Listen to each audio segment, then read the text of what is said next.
Neuroconciencia, de Fundación AISE.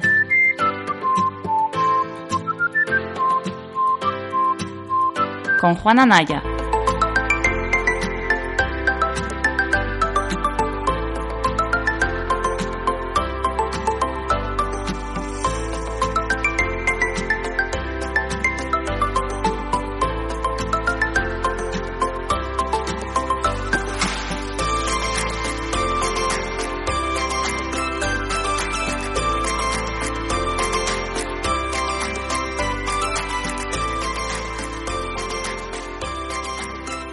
Bienvenidas a Neurofisio Club, el programa del Club Neurofisioterapia aquí en Clubhouse. Yo creo que estamos ya en el episodio, si no me fallan las cuentas, 23. Así que ya llevamos unos cuantos meses desde mayo que empezó esta aventura en la radio, entre comillas, esta moderna, que es Clubhouse y los podcasts que estamos colgando luego en las distintas plataformas.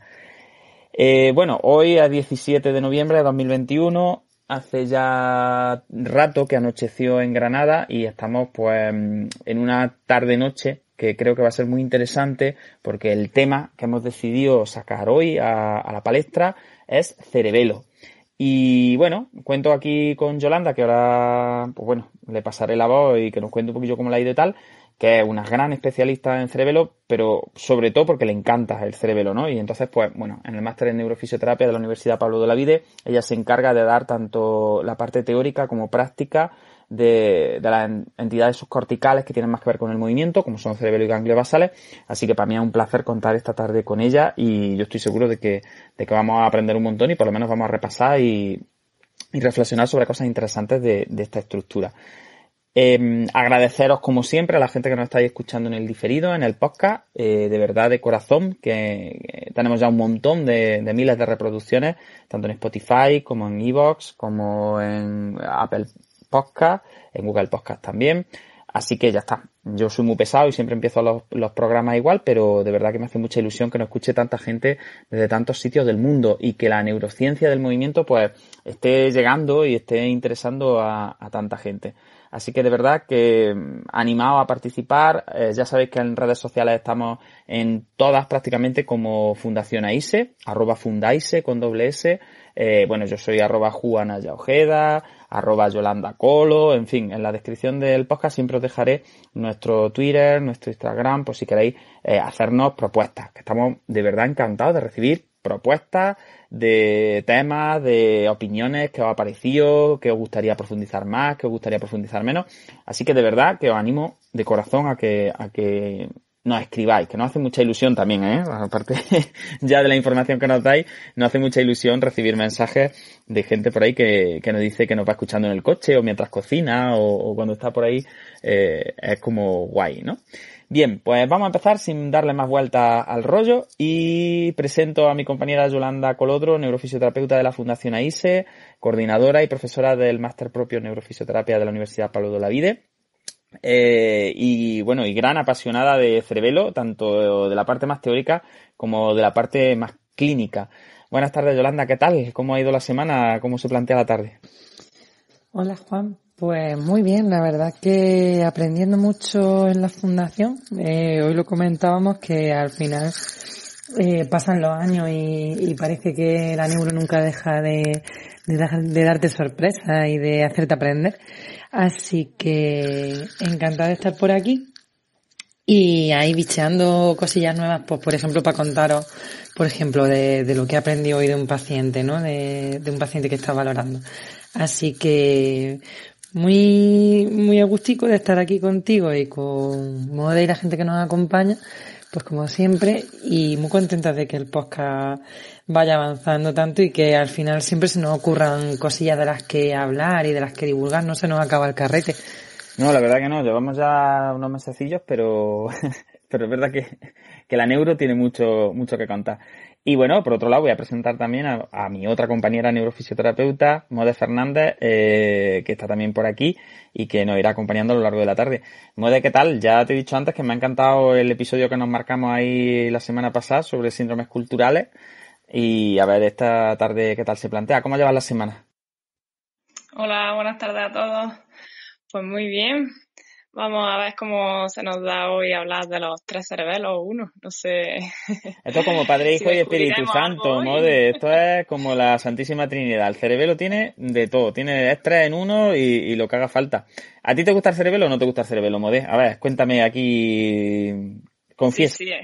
es una de las estructuras que me gusta mucho porque desde el principio que empecé a trabajar en neuro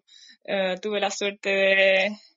de poder trabajar con pacientes con lesiones en el cerebelo y la verdad que le tengo un especial cariño. Me gustan mucho, muy distintos a otro tipo de patologías. Efectivamente, porque podemos empezar diciendo que, bueno, a lo del título está claro, ¿no? Yo he puesto ahí un poco el título de los 3 cerebelos porque el episodio de hoy pretende ser divulgativo y principalmente romper un poco una lanza en contra de ese modelo que se ha tenido siempre del cerebelo, como que el cerebelo era una estructura unitaria que, bueno, que estaba ahí para regular el movimiento que venía por la vía córtico-espinal, es decir, pues estaba la vía piramidal, que era la vía importante del movimiento, la vía que nacía en la parte posterior del lóbulo frontal principalmente, que era la vía del movimiento voluntario, la vía que estaba controlada por el yo, era como la vía más moderna y más chula, y bueno, luego teníamos ahí unas vías extrapiramidales y unas estructuras como eran estructuras de asistencia de la vía piramidal, ¿no? Era como, bueno, como, sí, servían pues para la automatización, servían, me acuerdo yo que muchas veces nos decían en la carrera, es como que pulen el movimiento, ¿no? Pero era algo como, eso, como una especie de autotune del movimiento, ¿no? Pero el cerebelo siempre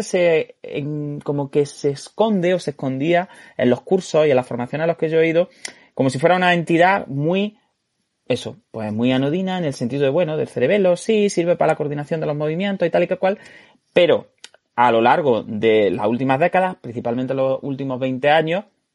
sabemos que el cerebelo realmente, tanto desde el punto de vista del neurodesarrollo como desde el punto de vista funcional, pues se conecta con prácticamente la totalidad de las áreas encefálicas, incluso con también la propia médula, y que está implicado en procesamiento y en funciones que no solo son motoras, no es lo típico de el trastorno de coordinación que se da cuando se daña el cerebelo, sino que también está metido en funciones cognitivas, específicamente en funciones de lenguaje, incluso en funciones de habla, que dicen mucho de la habilidad comunicativa de la persona, y también en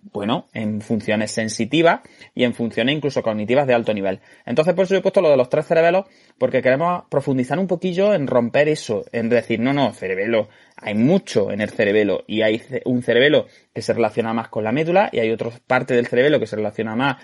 con el troncoencéfalo, incluso con el sistema vestibular, que es primo hermano suyo. Ahora con Yolanda iremos profundizando en esto. Y luego pues hay otro cerebelo que directamente se relaciona con las cortezas frontales, que son como el coche más nuevo de la evolución cerebral, ¿no? Es como el último teléfono inteligente que ha sacado al mercado las cortezas cerebrales desde el punto de vista evolutivo, ¿no? Así que esa era la idea del programa y por ahí vamos a empezar. Así que, Yolanda, si te apetece, pues iniciamos un poquito. Cuéntanos por qué te gusta el cerebelo y recuerda un poquito, haznos un poco de historia sobre qué fue lo primero que estudiaste en cerebelo, si te acuerdas, que te llamó la atención y qué signos de los que observabas en las personas que acompañabas que tenían algún trastorno cerebeloso era como el que te hacía engancharte a esta estructura y querer saber más sobre ella. Pues mira, la verdad es que yo el cerebelo, como bien estabas diciendo, una estructura a la que le tengo mucho cariño, porque cuando yo me inicié en el mundo de la neuro ya un poco más por mi cuenta, no de práctica, sino ya como fisio titular, pues uno de los primeros casos que yo recibí para valorar, a mí me pasa un poco eso, ¿no? Que soy un poco una romántica de esos casos que te llegan y que te enseñan mucho, y como que eso es lo que al final me hace engancharme más y querer aprender más de algo. Y precisamente, pues cuando empecé a trabajar en neuro, en una asociación, pues uno de los primeros casos que me vino, que ya tenía yo que valorar, que no era derivado de mi compañero anterior, sino que venía de nueva, Pues era el caso de una chica a la que yo quiero mucho y que ahora es amiga mía, que, bueno, pues tuvo un daño muy masivo en cerebelo y como yo le decía luego a ella, pues era el compendio y el libro abierto de cómo funciona y para qué funciona el cerebelo, porque la realidad es que yo la acompañé desde que estaba en el hospital, pues todavía saliendo prácticamente de un estado de mínima conciencia por la envergadura del daño que tuvo.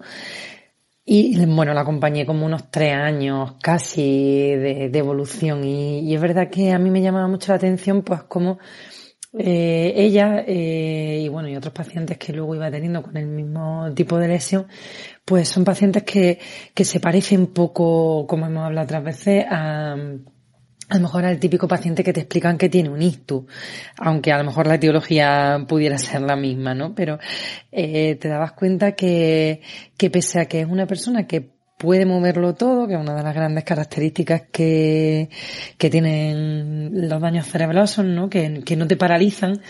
pues pese a no estar paralizada en ninguna de las formas, podía moverse menos que una persona que no estaba paralizada, ¿no? Entonces, claro, Yolanda, porque aquí podríamos sacar como el primer titular de la noche, ¿no? A mí me gusta mucho ir sacando como el resumen. Como tú dices, efectivamente, una de las cosas que más llaman la atención de los trastornos cerebelosos es que no generan parálisis, ni paresia de ningún tipo. Es decir, porque efectivamente en el cerebelo, hasta el día de hoy que sepamos, no hay motoneuronas, con lo cual, si no hay motoneuronas, la lesión cerebelosa, como tú bien comentas, no va a generar nunca un trastorno motor primario de tipo reclutamiento. Entonces es verdad que las personas con trastornos cerebelosos llaman la atención y se distinguen mucho de lo que tú comentabas del ictus o de otros procesos que sí pueden asentar en zonas más motoras, en que son personas que pueden tener todo el trastorno del movimiento que tú quieras, del movimiento entendido como sistémico, pero en ningún caso tienen trastornos del reclutamiento. Y yo creo que eso sí es muy interesante, pues a lo mejor para la gente que tiene menos idea de neuro, que nos está siguiendo ahora, como primer titular, ¿no? Por mucho que busquemos, y aunque en algunos informes que hemos visto por ahí y en algunas cosas que hemos oído en algún curso se hable de que el cerebelo genera trastornos del reclutamiento homolaterales a la lesión y todo este tipo de cosas, y parálisis, paresia de la musculatura, por ejemplo, axial y todo este tipo de historias del tronco, lo primero que tenemos, el primer titular que tenemos que sacar es que, evidentemente, las lesiones cerebelosas nunca, jamás van a generar un trastorno de reclutamiento primario, porque en el cerebelo, a día de hoy, no hay motoneuronas. Entonces yo creo que eso hay que ya destacarlo en principio y te dejo que sigas porque me parece súper interesante lo que estás. Pues sí, esa es una de las primeras características, ¿no? Pero claro, es lo que te digo, lo llamativo y hay un poco como el reto que encontraba yo en aquel momento era, pues, ¿cómo ayudo yo a esta chavala a moverse? Porque en realidad no tiene problemas para moverse, lo que tiene es muchos problemas de organizar el movimiento, de coordinar, ¿no? En aquel momento yo siempre decía, tiene un problema muy gordo de coordinación, que era algo como que habíamos estudiado, ¿no? Tienes un problema muy gordo de equilibrio y claro, como no tienes equilibrio, tal, fíjate, llevas las piernas muy abiertas, pues vamos a intentar cerrarlas y era como que al final yo me basaba en una triada, por así decirlo, clásica, que era la que te enseñaban en la carrera, en un primer momento cuando trabajaba con ella, pues que era esa hipotonía axial, ¿no? Que quizás sea otra de las características interesantes que tiene el cerebelo, que es una de las pocas estructuras, o por no decir la única estructura encefálica que cuando se lesiona lo que hace es una bajada del tono, a diferencia del resto, y a mí eso me llamaba mucho la atención porque decía, ¿para qué le sirve a este sistema nervioso bajar el tono, ¿no? ¿Para qué le sirve que esta criatura no se pueda mover? Pero claro, al final entiendes que si tiene grandes problemas para controlar su movimiento, quizás su sistema nervioso prefiera que no se mueva y no se levante de la silla o no se levante del suelo o de la cama. Imagínate que no fuéramos seres humanos a los que nos asisten un poquito, sino que fuésemos un pobre bichillo de la selva, pues cuanto más pegaicos al suelo estuviéramos, más difícil iba a ser caernos y matarnos porque las probabilidades que tenía pues eran bastante altas. Entonces, efectivamente, eso quizás es otra cosa muy curiosa. Sí, yo creo que eso también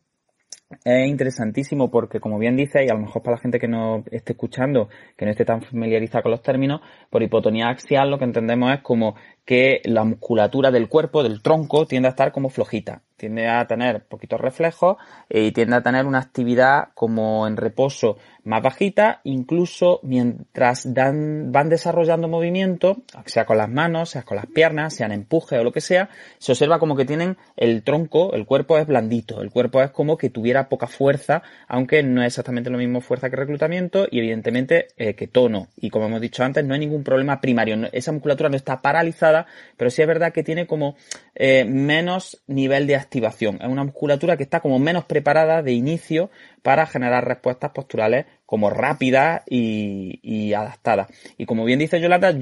a mí me llamaba mucho también la atención eso en estos pacientes y quizá la explicación que plantea Yolanda yo creo que esté muy cerca de la realidad. Al final, sabemos que cuando hay un trastorno en la velocidad de respuesta, una de las primeras cosas que se altera es el equilibrio, ¿no? Porque el equilibrio en bipedestación requiere de respuestas muy bien medidas en cuanto a métrica y en una sincronización, en un timing muy, muy, muy específico. Entonces, cuando eso se altera, pues tú pierdes la capacidad de mantener ese equilibrio en bipedestación contra gravedad, ¿no? Entonces, pues, posiblemente, como bien dices tú, y yo estoy de acuerdo, el bajar el tono axial, una de las cosas que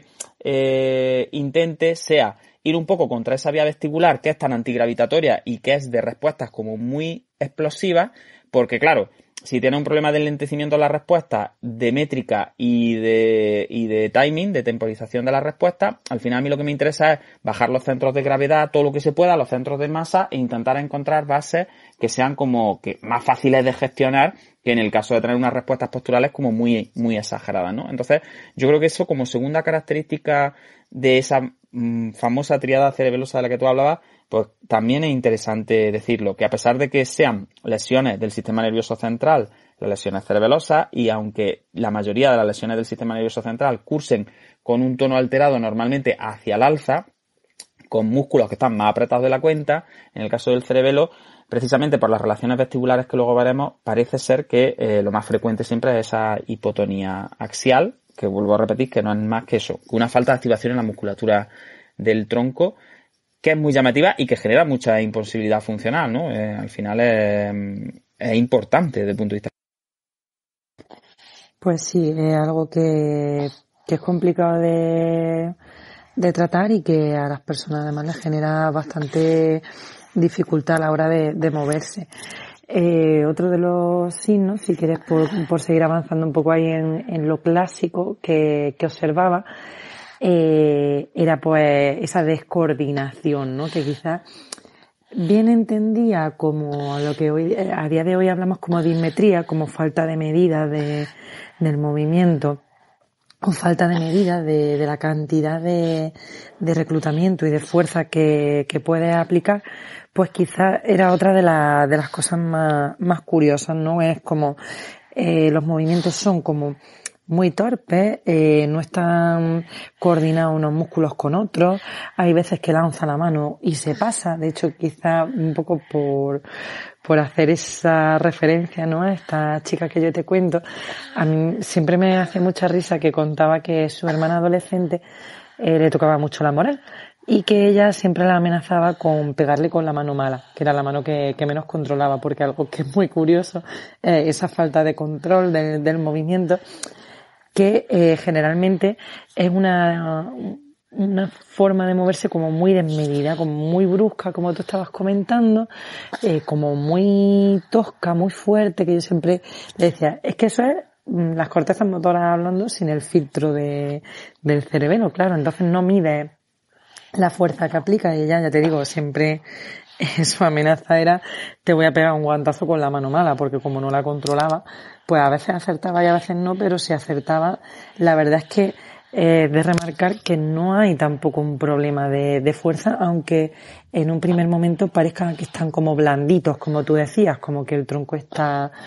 muy blandito, o parece que los miembros a veces parecen también como un poco blandiblu. Sin embargo, cuando se mueven pueden generar torques de fuerza bastante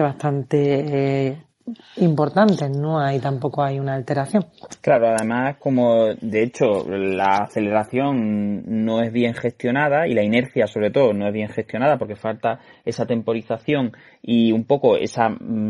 el momento el timing que yo digo siempre, que es como ese momento justo en el que se tienen que activar las sinergias complementarias, pues claro, es lo que tú dices, al final, si te da un guantazo con la mano que tiene afecta, pues claro, lo mismo no llego a darte por el problema de métrica, ¿no? No sé medir bien el movimiento y le pego el guantazo al aire, pero es verdad que como coja inercia y llega a dar en el sitio, pues claro, al final es una mano que va sin control, en plan cuesta abajo sin frenos, ¿no? Va dando ahí todo lo que puede. Entonces, yo creo que es muy interesante esto en el sentido de entender, volvemos a lo mismo, que las personas con trastornos cerebelosos no están paralizadas, no tienen un déficit de fuerza primario y de hecho incluso esa afectación que comentamos antes en el tronco, hay muchos autores y se ve bastante que con aferenciación sensitiva, es decir, aumentando la cantidad de información que está llegando por vía propioceptiva desde la médula, incluso que se pueda aumentar ese tono y que se llega a tener bastantes buenas respuestas y como tú decías, aunque parezca que están blanditos en inicio, con la actividad como que se van creciendo, ¿no? Y conforme van manejando inercia y van manejando sinergia, como que esa falta de fuerza teórica, entre comillas, que vamos a poner, se puede suplir bien y de hecho, vamos, en el balance muscular analítico y en el balance articular no se obtiene ningún tipo de alteración que llame la atención y que pudiera como bajar la potencial funcionalidad de estas personas, ¿no? Y eso yo creo que es muy interesante. Pues sí, esa es como una característica también bastante propia de las personas que tienen un daño en esta área, que la hacen también tan especiales por lo que hablamos, porque quizá ahí nuestro trabajo no es tanto restaurar la capacidad de movimiento, sino buscar una forma en la que la persona pueda controlar de alguna forma su movimiento. Entonces es como una forma distinta de trabajo. Y por otro lado, quizá el último signo de la triada, que si te fijas esta triada viene descrita desde finales del siglo XIX y apenas se había cambiado. A mí es la triada que me explicaron en la carrera, en la que me han explicado en algunas formaciones, como tú estabas diciendo, que bueno, dentro de que no son excesivamente recientes, son posteriores a lo que ya hay descrito como un poco más amplio de cerebelo, ¿no? Que luego iremos comentando. Al final, yo me he formado en los últimos 20 años y en los últimos 20 años ya existían cosillas de las que hoy vamos a hablar que a mí, por ejemplo, no me contaron. Y seguíamos con esta triada de finales del siglo XIX, principios del XX, que es cuando se empezaron a describir más pues pacientes con daño en fosa posterior, pues por daños de metralla y cosas así en la Primera Guerra Mundial principalmente,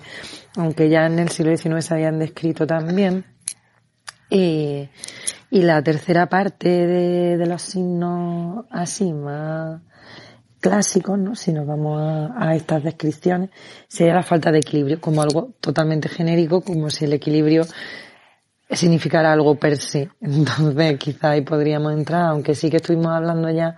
un poco de control postural y en los episodios que hicimos el año pasado, cuando revisamos los artículos famosos que tiramos, pues como 4 episodios analizando. Yo creo que a lo mejor ahí podríamos entrar un poquito menos porque yo creo que lo discutimos bastante ampliamente, pero bueno, lo que básicamente veíamos pues que esta chica, ¿no? U otros pacientes pues que tienen serios problemas para mantenerse estables y para mantener su centro de gravedad dentro de su base de apoyo. Pues entonces vemos compensaciones como la apertura de la base y demás, que es muy prototípica de este tipo de lesión. Y quizá lo que sí sea remarcable es que este tipo de lesiones sí generan alteraciones primarias del control postural y de la estabilización también dinámica. A diferencia de otras veces que hablamos de, tiene un problema de equilibrio y a lo mejor lo que le pasa a la persona es que no puede a lo mejor accionar la musculatura que lo tiene que equilibrar, ¿no? Si nos vamos a otro tipo de lesiones o, bueno, se desequilibra pero porque tiene un hemicuerpo parético o otras causas que no son tanto causas primarias. En el caso de las personas que tienen un daño en esta estructura, pues sí que podemos ver de forma primaria alteraciones en el control de la postura. Efectivamente. Así que esa sería la tercera. Yo creo que además la postura es muy relacionada, como tú bien comentas, y el equilibrio en general, ¿no? En genérico, el trastorno del equilibrio, pues muy con, pues yo siempre la tríada de ataxia, abasia y dismetría, ¿no? Que era lo que siempre contaban sobre lesiones cerebelosas. Y claro, muy relacionado el trastorno postural y del equilibrio con esta abasia, ¿no? Que comentábamos, con esa tendencia como a aumentar la superficie de apoyo para que la proyección de los centros de masa al final queden en la vertical o entren dentro de esa base de sustentación que generan los usuarios. De hecho, pues yo siempre he criticado mucho el concepto de abasia, primero porque creo que está mal formulado, porque más que una abasia, en cualquier caso sería una hiperbasia, ¿no? O algo así, porque es una base de sustentación aumentada, no es una ausencia de base, ¿no? Que a mí esto siempre me ha hecho mucha gracia, lo de la abasia, y creo que habría que planteárselo, porque si acaso sería hiperbasia. Y luego la propia ataxia y la dismetría, que yo creo que son términos que tenemos que ir explicando un poco para empezar a meternos ya en faena y hablar de cosas más modernas de cerebelo. Pero bueno, como dice Yolanda, que es verdad que nosotros somos ya un poco abuelitos de la neuro porque terminamos en la primera década de los 2000, pues estamos de por ahí, Modest, estás por ahí, hija mía, tú que has terminado después, que hay casi 10, bueno, casi no, que hay 10 años de diferencia en tu formación y la mía. No sé a ti qué te explicaron de cerebelo, si es muy diferente a esta ataxia, abasia, dismetría de la que estamos hablando, de esa triada gorda que es un poco lo que le contaron a Yolanda y lo que me contaron a mí. No sé si estás por ahí como para comentarnos, que a mí siempre me interesa mucho tu opinión y la de Manuel porque sois más novatillos y estudiasteis hace menos tiempo. Sí, estoy por aquí. Pues prácticamente lo mismo que habéis comentado, sobre el tema de la dismetría, del temblor, de la descoordinación y de la falta de equilibrio. Porque así yo que recuerde en un primer momento, vamos, todo lo que ha resumido Juan tú al inicio del capítulo, digo, madre mía, me ha contado Juan ahora mismo aquí más en 2 minutos que todo lo que me han contado a mí en la carrera de fisioterapia. Efectivamente, porque además el temblor, el famoso temblor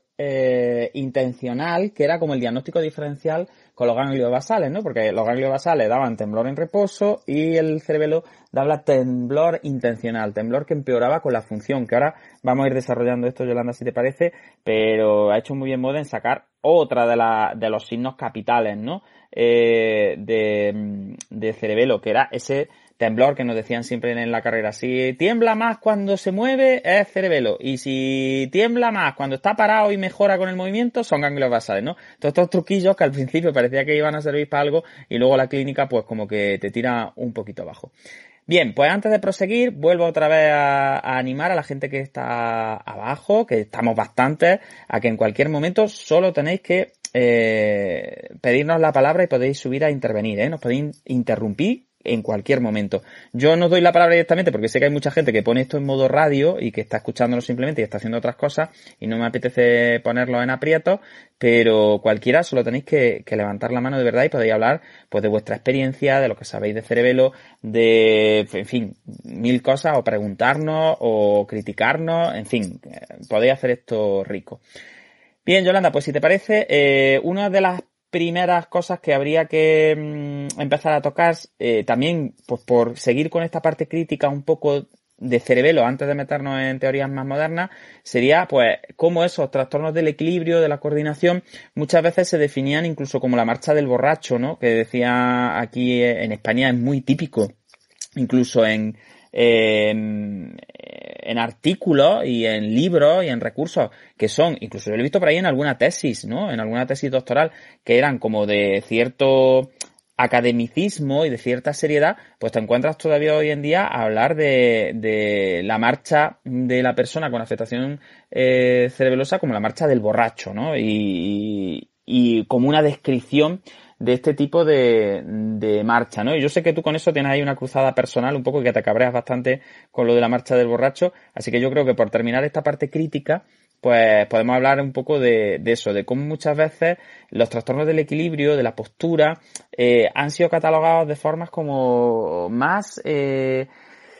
pues eso, como si fueran alteraciones del movimiento más bizarras, de alguna manera más raras que la parálisis o que otras entidades como que se tienen más clásicamente asociadas a la neuro, ¿no? Y como que estas alteraciones del equilibrio y de la postura pues que dan signos que son, pues eso, como llamativos en el sentido de pues, llegar a compararlos con la marcha de una persona que está borracha, ¿no? No sé qué te parece. Pues sí, sí es muy típico encontrar y se encuentra todavía descripciones de marcha de ebrio, que bueno, la buena verdad es que las personas que están borrachas andan como las personas que tienen un trastorno. Personas con un trastorno cerebeloso andan como los borrachos, es decir, habría que hacer esa diferenciación, ¿no? Y a lo mejor al borracho empezar a llamarle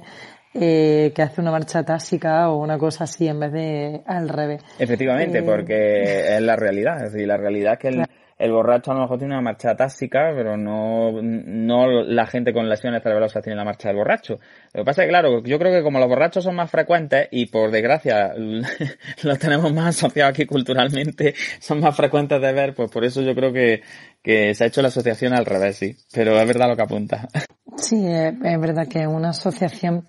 que visualmente como que concuerda, ¿no? Porque cuando yo explico un poco cerebelo, además normalmente cuando explicamos cerebelo suele coincidir, como pasa también este año en el máster, que suele coincidir con la cena de Navidad de cada año, es decir, no sé cómo nos apañamos, que casi siempre concuerda, ¿no? Entonces, al final un poco a modo de chistecillo, pues hablamos de eso, de que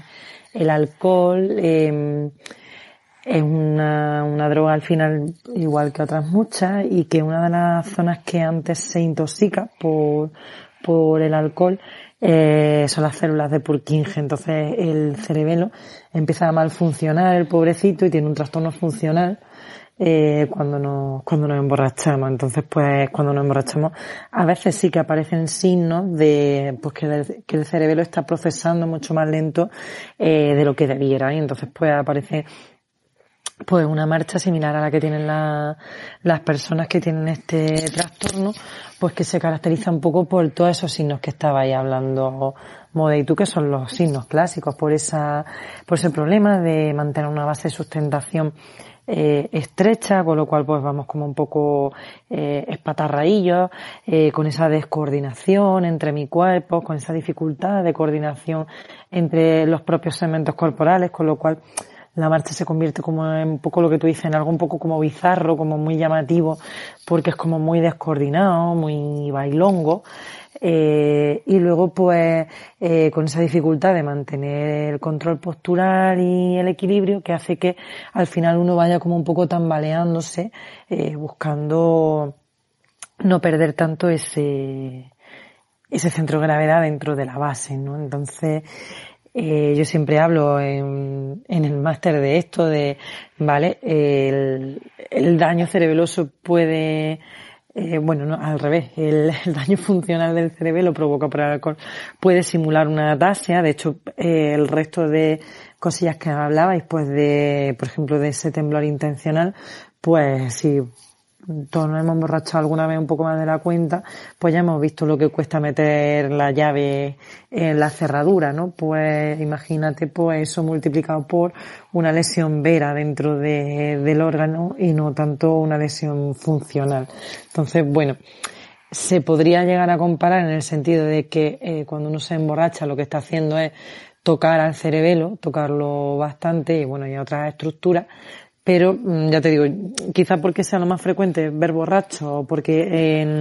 en otras épocas, y yo entiendo que a lo mejor en el siglo XIX fuera raro entender lo que era un daño cerebeloso, pero todo el mundo conocía al típico borracho del pueblo, pues se pudiese nombrar así, pero es verdad que quizás en la época en la que estamos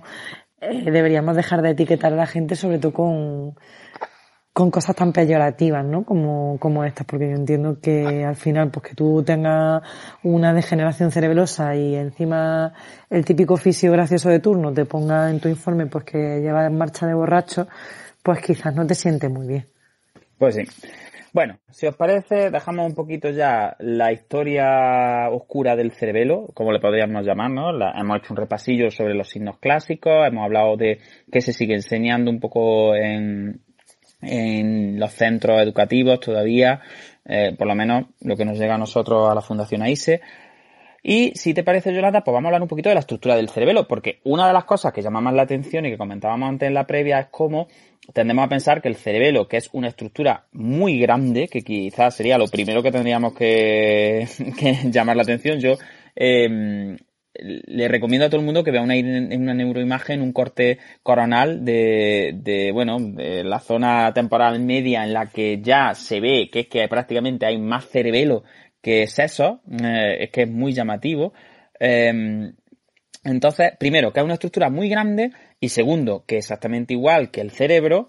su homólogo mayor, ¿no? Que el cerebelo, sabéis que viene, es un cerebelo pequeñito, es un cerebro pequeñito, al final es el nombre, pues igual que su homólogo, está dividido en hemisferios, tiene una parte importante de corteza, tiene una parte importante de sustancia blanca. Dentro de esa sustancia blanca hay núcleos de sustancia gris en la que de nuevo hay cuerpos neuronales que están muy relacionados con sus funciones evolutivas. Y si te parece, pues vamos a ir hablando un poquito de esa estructura macro del cerebelo y cómo tenemos que entender que es una estructura que no se puede homogeneizar, que tiene mucha riqueza estructural. Y si te parece, desde la estructura general básica, podemos empezar ya a diferenciar entre estas tres partes, tanto estructurales como funcionales, e ir relacionándolas un poco con las otras estructuras que se llevan también con el cerebelo. Vamos por ahí un poco. Vale, pues sí, como tú dices, el cerebelo es un órgano muy, muy grande dentro del encéfalo. Para que la gente que nos esté escuchando se pueda hacer una idea sin ver neuroimagen, prácticamente tiene el tamaño de un puño. Fijaros que es bastante grande para la cabeza que tenemos, que bueno, algunos la tenemos más grandes que otros, pero en general el volumen que ocupa con respecto a lo que puede ocupar el cerebro, pues es un volumen bastante importante. De Yo hecho, creo, Yolanda, que también todo el mundo además así, de forma como intuitiva, tiende a pensar que el cerebro es más grande de lo que realmente es, que el cerebro luego al final una mierdecilla que empieza como por encima de los ojos prácticamente y llega a que es nada. Y sin embargo en el cerebelo pensamos como algo mucho más pequeño de lo que luego realmente es, ¿no? Es como que tenemos ahí la paradoja cambiar. Sí, de hecho, si alguna vez pues tenéis la suerte, por ejemplo, de ir aquí al Parque de la Ciencia en Granada, que tienen un sistema nervioso bastante bien conservado, que es de la Facultad de Medicina de Guirao, que yo lo quiero mucho y que de él aprendí también mucho de cerebelo, pues se puede ver, ¿no? Y llama mucho la atención como dices tú, el cerebro es bastante más pequeño de lo que uno se suele imaginar, pero sin embargo el cerebelo sí que es bastante más grande de lo que nos imaginamos. Pero yo creo que también un poco por esa relevancia clínica que generalmente se le da y que todo el mundo piensa que lo que tenemos dentro de la cabeza pues es el cerebro y ya está, y el cerebelo pues es como un anejo ahí raro y pequeño. Entonces sí que esa es una de las primeras cosas, que es una estructura bastante grande. Y otra curiosidad es que el cerebelo, pese a ser bastante más pequeño que el cerebro, es mucho más denso a nivel de cantidad de cuerpos neuronales. De hecho, se estima que más o menos la mitad de neuronas que hay dentro del cráneo son del cerebelo y la otra mitad son del cerebro, con lo cual fijaos que es bastante más denso y que tiene bastante más sustancia gris, que es la parte en la que están los cuerpos neuronales, que el encéfalo. El encéfalo, digamos que tiene bastante más interconexiones y tiene bastante más sustancia blanca en proporción, el cerebro, perdona, y el cerebelo sí que tiene una proporción muy, muy, muy alta de cuerpos neuronales, que quizás sea una de las características también que luego se estudia en cuanto a su funcionamiento, y es bastante más homogéneo sus cortezas tienen una conformación muy homogénea en comparación con el cerebro. Son como hay diferenciaciones básicas más macroestructurales que podemos ir viendo. Un poco por situarlo, pues sabemos que el cerebelo se sitúa en la fosa posterior, en la parte de más atrás de la cabeza, como justo por encima de la nuca, en la zona más baja y más posterior del cráneo, ahí es donde está situado, y se pega, por decirlo de esa manera, o se coge al resto de encéfalo, como decía Guirao, como si fuera con unas asas de una mochila, que a mí aquello me gustaba mucho, como si fuera una mochila llena de cosas, y va a enganchar al resto del sistema nervioso por una asa, y esas asas son los pedúnculos cerebelosos, que son una zona de sustancia blanca, de mucha densidad de fibras que interconectan, y ahora iremos viendo con una zona y otra, pero hay como una separación real, entre la estructura del cerebelo y el resto de estructuras del encéfalo. Hay como una zona en la que hay líquido cefalorraquídeo, pero no hay ni neuronas, ni axones, ni fibras de ningún tipo, y eso pues lo hace como una estructura que está ahí un poco aislada a nivel anatómico. Pero bueno, luego sí que con esas asas de mochila, como decimos, con esos pedúnculos, sí que tiene mucha interconexión con un montón de áreas. Entonces, sí, es como una especie de península, quizá, ¿no? Es como que sí. Esa zona del puente es un poco como la isla de la Toja, que tiene un puente y tú entras ahí a la isla, pero como se caiga el puente, pues la tenemos liada. Se queda fuera un poco, de todo. Eso es, sí. Un poco también la clínica cerebelosa muchas veces tiene que ver con eso, no tanto propio daño de la estructura cerebelosa, sino de esos puentes, que además, fíjate qué interesante como la zona del troncoencéfalo que engancha más al cerebelo se llama protuberancia o puente, ¿no? Porque es como ese puente que se tiende hacia esta estructura tan grande, con tantas neuronas como tú estabas comentando, y además con los pedúnculos cerebelosos son gordos, es decir, son un pedazo de cables, es decir, y como comentas tú, están muy bien conectados con estructuras que son muy antiguas y a la vez con estructuras que son muy nuevas. Y eso quizás es una de las características del cerebelo que a mí más me llama la atención desde el punto de vista ya neuroevolutivo, ¿no? Como el cerebelo es como que se ha adaptado muy bien al paso del tiempo, en el sentido de que no es una estructura que podamos decir que es arcaica, que detuvo su desarrollo en algún momento, sino que al contrario, el cerebelo se conecta directamente con zonas del sistema nervioso, como puede ser la propia médula, que nos vienen acompañando desde prácticamente el inicio de la locomoción tal y como la entendemos, y a su vez se conecta también con algunas zonas de las más modernas del encéfalo, que serían, por ejemplo, esas cortezas prefrontales. Entonces, a mí me llama mucho la atención como el cerebelo es una estructura que, aun estando ahí atrás y estando como fuera del resto del encéfalo, es como que la tía se va acomodando al paso del tiempo y no va perdiendo información y no va perdiendo relaciones, ¿no? Como que sabe relacionarse tanto con estructuras muy antiguas como con estructuras que son desde el punto de vista evolutivo más modernas. Y yo creo que eso lo enriquece mucho, ¿no? Sí, es una estructura que, bueno, ya sabes que también depende mucho de los autores que lean, ¿no? Porque cada uno al final barre para su casa. Pero igual que hay muchos autores en neurociencia que hablan de que la gran evolución en el sistema nervioso del ser humano son los lóbulos prefrontales, que son, pues bueno, los tener conciencia de nosotros mismos, a ser capaces de hacer funciones tan complejas como las que hacemos a nivel cognitivo, ¿no? La función ejecutiva.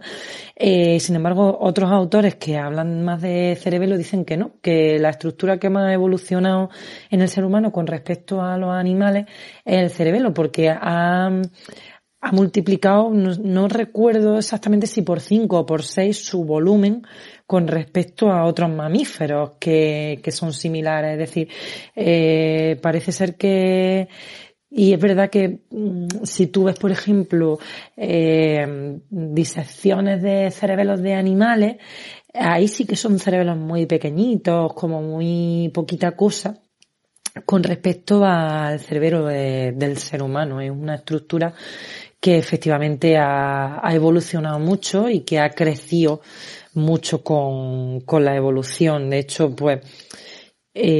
como tú dices, es capaz de conectarse y de tener información desde las áreas más bajitas de procesamiento, como las áreas medulares, y hace bucles directamente solo y exclusivamente con la médula, él consigo mismo y con su médula, a zonas vestibulares que son quizá un poquito más nuevas, pero tampoco tanto, son bastante arcaicas, y lo que tú dices, las zonas neocerebelosas, en las zonas más nuevas evolutivamente, están conectadas directamente con tálamos, con prefrontal, con áreas parietales posteriores, es decir, son áreas de alta integración a nivel cognitivo, y a nivel espacial y a nivel de procesamiento, mucho más complejo que no solo el procesamiento del movimiento. Entonces, quizás otra lanza que hay que romper a favor de esta estructura que normalmente no se ha mencionado, y es que el cerebelo no solo es esa típica vecina cotilla que a mí me contaban en la carrera, que se enteraba de lo que subía de la médula hacia la corteza para luego poder pulirlo, sino para poder pulir el movimiento, como estábamos hablando. No es una cotilla, es que es verdaderamente un ejecutivo que tiene toda la información de todas las áreas del sistema nervioso y de fuera. Es decir, los autores que hablan de cerebelo, a mí me gusta mucho cómo hablan de que esa situación intermedia que tiene el cerebelo entre el exterior y toda esa información exterior que recibe, pues de cómo está mi cuerpo, de la visión, de lo auditivo, de cómo está mi cara,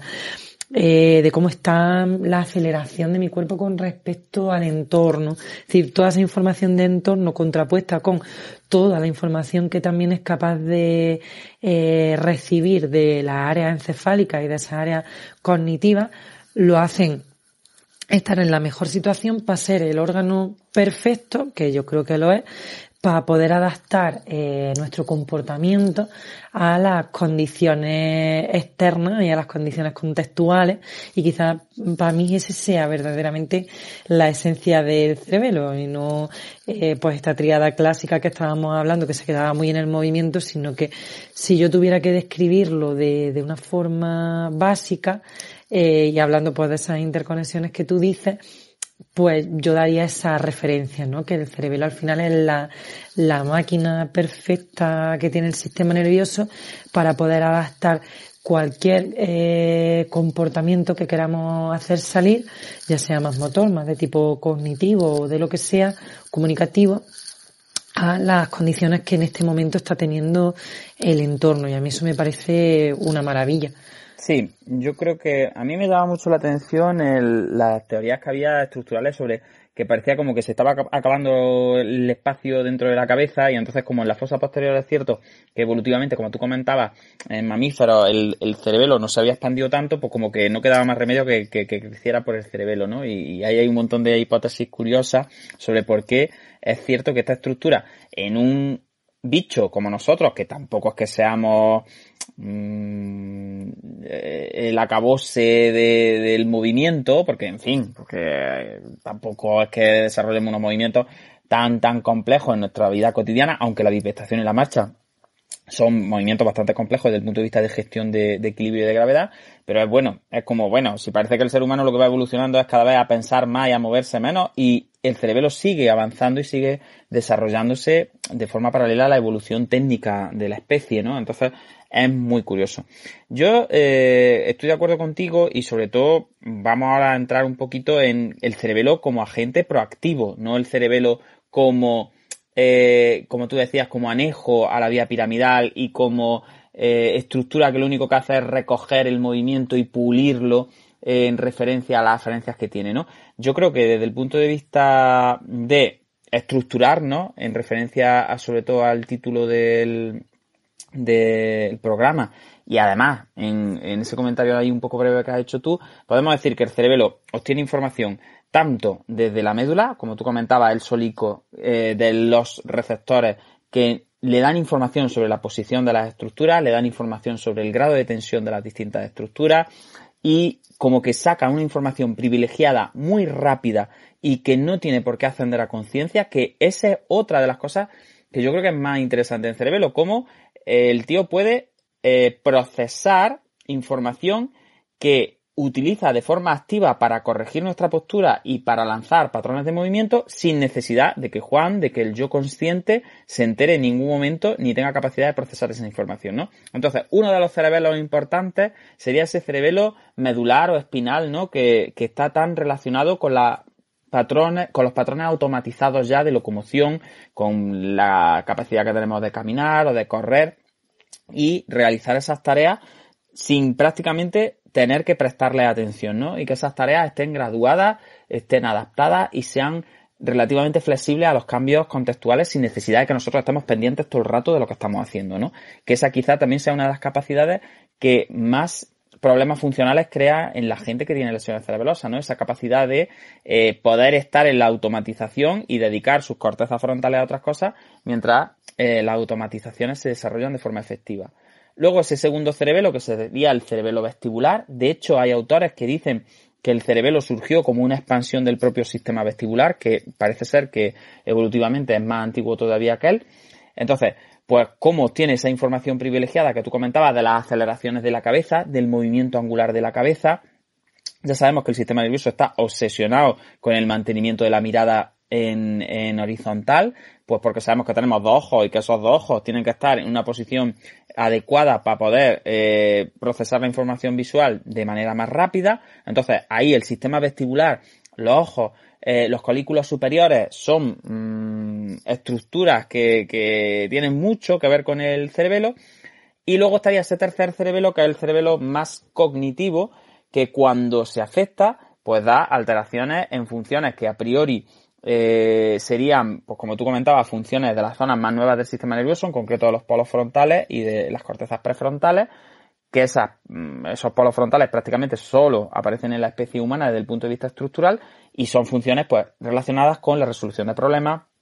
la planificación, la secuenciación, incluso el control conductual y principalmente el control inhibitorio. Entonces, desde ese punto de vista, ahí tenemos esos tres cerebelos, esas tres divisiones funcionales, que aparte de ser divisiones funcionales también son divisiones estructurales, porque incluso la información que viene por los pedúnculos viene ordenada siguiendo un poco esta triada, ¿no? Esta triada de conexiones que son principales. Y luego, también como tú decías antes, esas cortezas cerebelosas y esos núcleos profundos del cerebelo también están como ordenaditos, de cierta forma, como con cierta somatotopía, para estos grandes informantes del cerebelo. Entonces, al final, como tú decías, es una estructura que tiene una información privilegiada para ser ese centro de automatización que luego se fue descubriendo que era, ¿no? Porque después de estas historietas que contábamos más antiguas del cerebelo, lo que sí quedó claro es que cuando se lesionaba el cerebelo había problemas en las automatizaciones que ya se habían generado de movimiento y el cerebelo se postuló como una especie de almacén de lo implícito, ¿no? Y ahí fuimos evolucionando un poco. Ya fue como, bueno, el cerebelo ya no es solo pues eso, como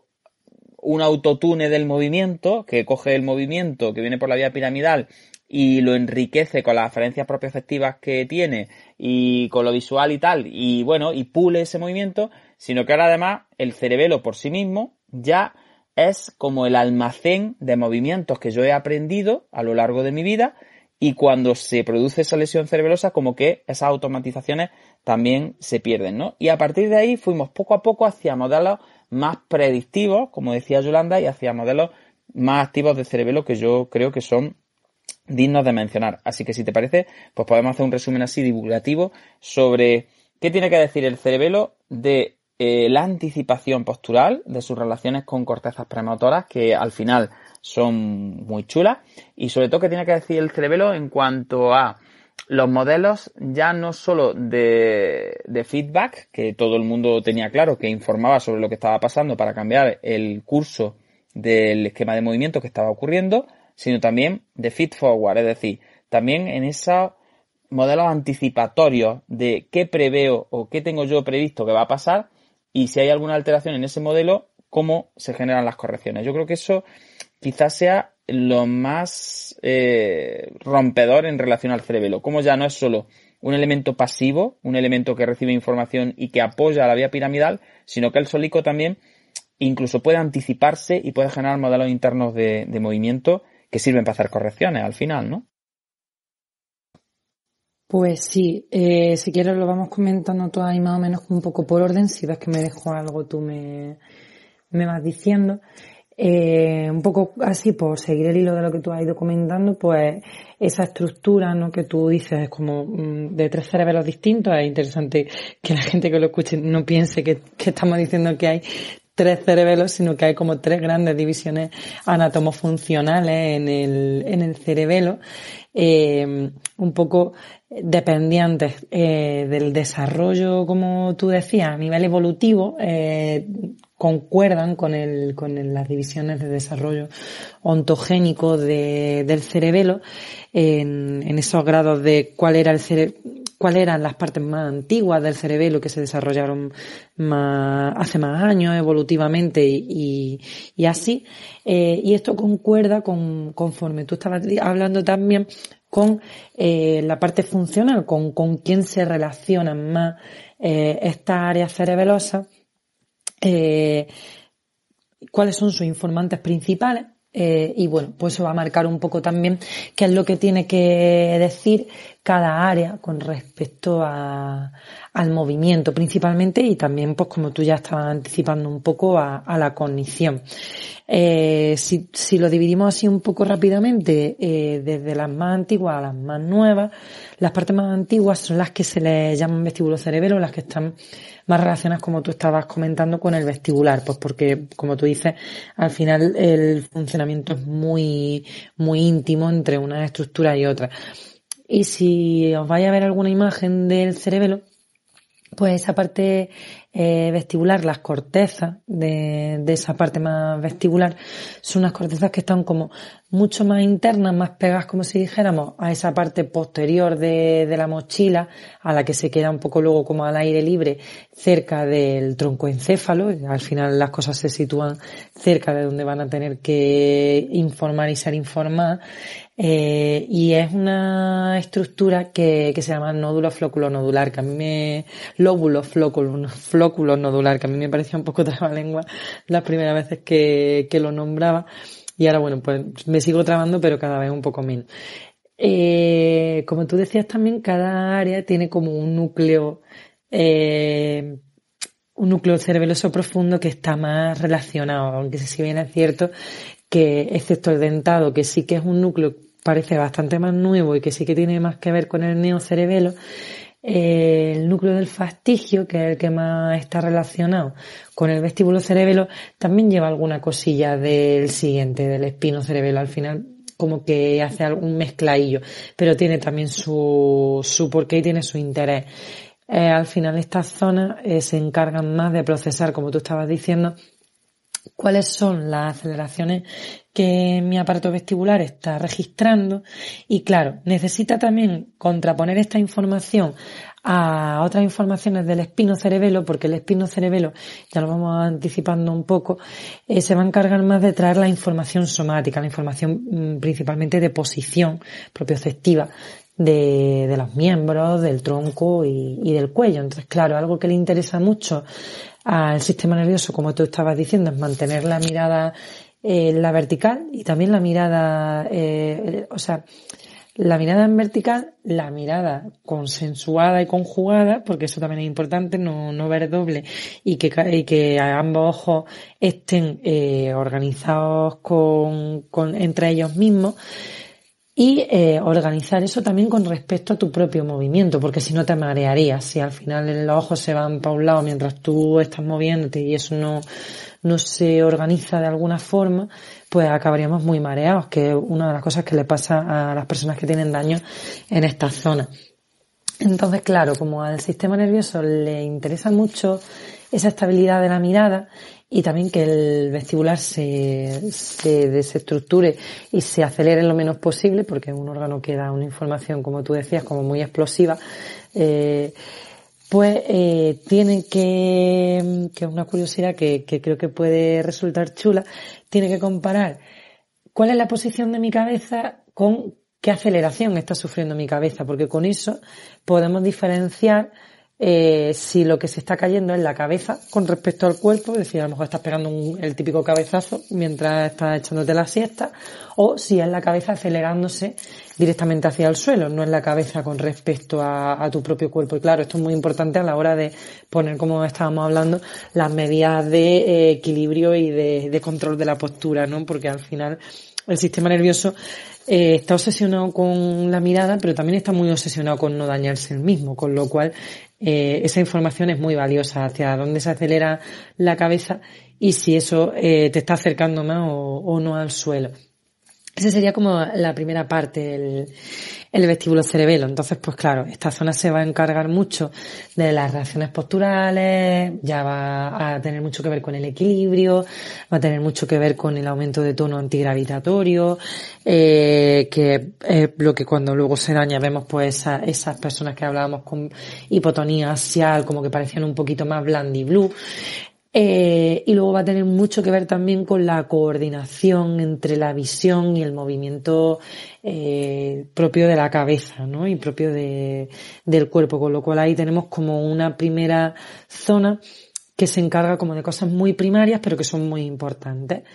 La siguiente parte, si nos vamos a desarrollo evolutivo, sería la parte que se le llama espinocerebelo, y es una zona que coincide con el vermis, que es como la zona más central entre los dos hemisferios cerebelosos, y las áreas que quedan justo al lado del vermis paravermis, le suelen decir. Y en esta área la información principal que se va a procesar va a ser la información de posición, como estábamos comentando antes, la información de cómo están colocados mis segmentos y cómo está colocado mi cuerpo, ahora ya no tanto con respecto a la gravedad, sino con respecto a sí mismo. Y también ya es una zona que maneja también bastante la información visual, pues porque vamos a tener que ayudarnos mucho de la visión a la hora de organizar ciertos movimientos. Por ejemplo, en el ser humano la manipulación es algo muy crucial, el componente visual. Con lo cual ahí tenemos una información más que viene desde la médula y que, como tú comentabas y hemos comentado, muchas veces directamente ni siquiera somos conscientes de esa información que está manejando el cerebelo, porque hay muchas vías de información de posición que directamente llegan al cerebelo, el cerebelo procesa la información, hace los ajustes que cree necesarios, tanto para postura como para reorganizar el movimiento, y devuelve la información otra vez hacia afuera, con lo cual somos capaces de manejar muchas cosas del movimiento sin tener que pensarlas gracias a este tipo de funcionamiento. Y ya, pues claro, con este tipo de funcionamiento que estamos hablando, pues estas áreas ya se empiezan a organizar de forma que son capaces de hacer un control anticipatorio, como tú estabas haciendo, de la musculatura cuando vamos a hacer un movimiento. Es decir, cuando uno, por ejemplo, va a lanzar algo, sabe que va a llegar un momento en el que cuando lance el objeto va a tener que parar el movimiento y frenar, o que va a tener que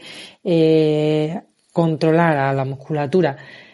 contraria a la que está haciendo el esfuerzo, para que ese esfuerzo, pues como le pasaba a mi amiga, no sea muy desmedido y te pegue con la mano mala con toda la fuerza que pueda el bíceps, por ejemplo, generar. Entonces, estas áreas ya se erigen como un control implícito, anticipatorio y de preparación al movimiento, con lo cual nosotros, previamente a movernos, por ejemplo a levantar un brazo, ya estamos haciendo un control de toda la postura y estamos haciendo una activación de todo el centro estabilizador, ¿no? De todas las partes que van a estabilizarnos, para evitar caernos detrás del brazo, por ejemplo. Y esto es algo que se ve mucho en personas que tienen daños cerebelosos, que en el momento en el que se van a mover, pues a lo mejor su propio movimiento los tira, o ves que el movimiento de repente los desequilibran y no se lo esperaban, y entonces hasta que se vuelven a reequilibrar tardan mucho. Entonces es importante romper esa lanza en cuanto a cuando hablamos de problemas de equilibrio, no tanto como un problema de reacción al problema postural, que también va a estar, sino como un problema primario de no me he preparado y no he sido capaz de controlarme previo a mover el brazo, porque claro, todo eso lo hacía antes del daño cerebeloso, lo hacía el cerebelo de una forma implícita en la que nosotros no tenemos ni idea de cómo lo hace, y gracias a Dios que no tenemos que estar pendientes de eso, porque imaginaros que cada vez que fuese a mover el brazo para coger el vaso de agua tuviera primero que pensar toda la musculatura que tengo que estabilizar para que cuando el peso del brazo vaya hacia adelante yo no me caiga de boca, pues imagínate todo lo que no podríamos pensar, es decir, no podríamos. Yo siempre digo que el cerebelo está ahí y que es uno de los responsables de que podamos hacer cognición, porque si tuviéramos que pensar en todos los parámetros de movimiento que se controlan de forma automática, pues ya no podríamos pensar en ninguna otra cosa. Y bueno, luego a nivel evolutivo, y ahora si queréis abro un poco los micros para que no parezca un monólogo, estaría pues el cerebro-cerebelo, que como tú comentabas era esa parte más evolucionada y más nueva, y esa es como a nivel estructural la podríamos identificar como las zonas más laterales del cerebelo,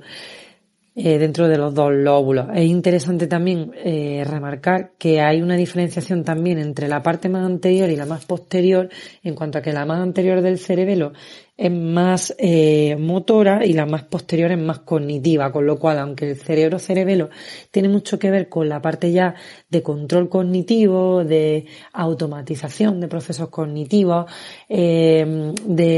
ejemplo, de control de procesos de planificación y de organización del movimiento, esta parte que tú comentabas como de almacén, entre comillas, de todo lo automatizado y de la generación de esquemas y de modelos internos, que ahora si queréis podemos hablar un poquillo de qué se tratan. Esta zona es como la gran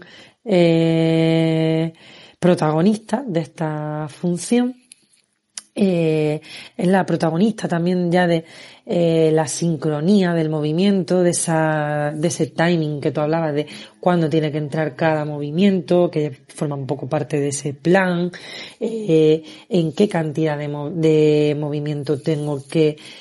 poner en cada una de las partes de las sinergias, qué sinergias son las que más interesan para resolver este movimiento. ¿Qué puedo hacer si me enfrento a un movimiento nuevo con sinergias que ya más o menos sabía? Que ahí es donde va un poco a los modelos internos. Entonces tiene esa parte cognitiva, pero también influye mucho sobre el movimiento. No es solo algo como puramente cognitivo, de cognición más a alto nivel, que ya os digo que las partes posteriores sí que tienen mucho de control cognitivo, pero también en esa parte, como siempre hablamos, ¿no?, de la área suplementaria, que son ahí como algo a caballo entre lo prefrontal y lo motor, ¿no?, para que se entienda. Pues esta parte de neocerebelo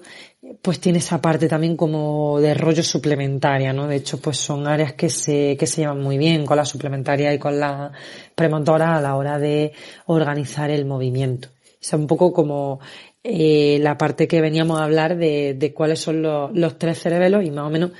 cómo los situamos dentro de la estructura cerebelosa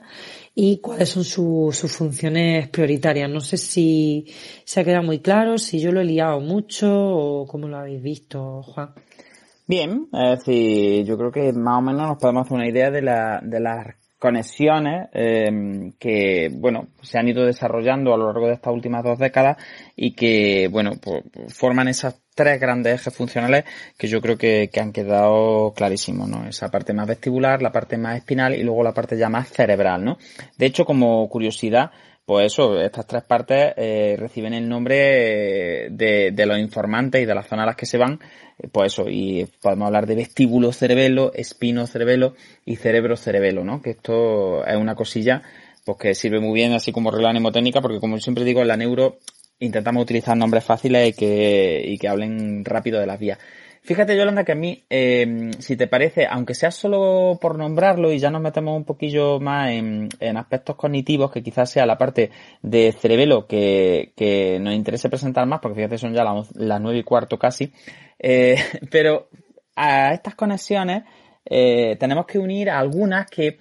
son más nuevas, que han aparecido sobre todo en literatura. Yo las he visto en los últimos 3 años principalmente, desde 2019, 2018, Me acuerdo de autores como Bodel, creo que estaba por ahí también Milardi, algunos así más, en el que se hablaba de, siempre en las teorías clásicas, para que la gente lo entienda rápidamente, se decía que el cerebelo estaba como un poco aislado de los ganglios basales. Y hoy en día, bueno, no es que estuviera aislado, pero que era como que cerebelo y ganglios basales se comunicaban solo vía por la corteza, ¿no?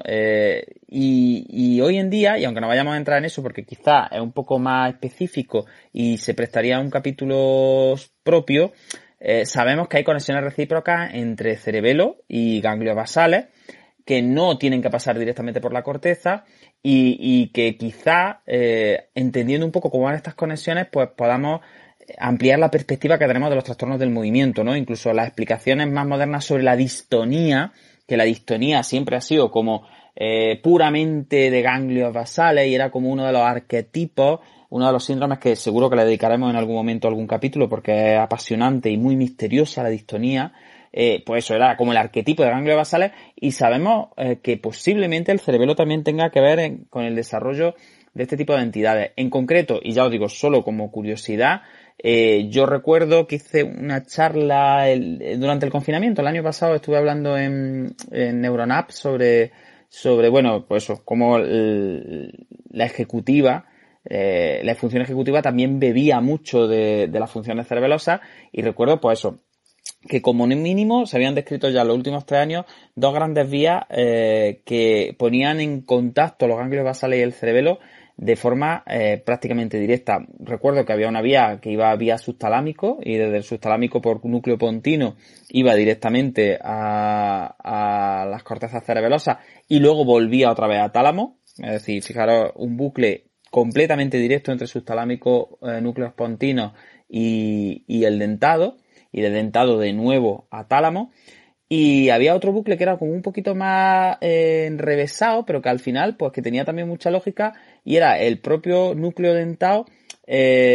aferenciando de forma directa tanto al palino interno como a otras zonas de los ganglios basales que son también muy internas, que están muy cerca ya de tálamo y que son grandes vías de salida. Y a mí eso me sorprendió mucho porque es verdad que siempre como que los ganglios basales y el cerebelo eran dos entidades que estaban separadas, que no se relacionaban de forma directa y que al final eran pues eso, eran como apoyos a la vía piramidal, pero entre ellos como que nunca se ha hablado de que hubiese una conexión directa y una buena comunicación, ¿no? Entre estas dos estructuras que al final, vuelvo a decir, tiene toda la lógica del mundo que se comuniquen de forma directa porque si el cerebelo entre comillas, era el almacén de las automatizaciones,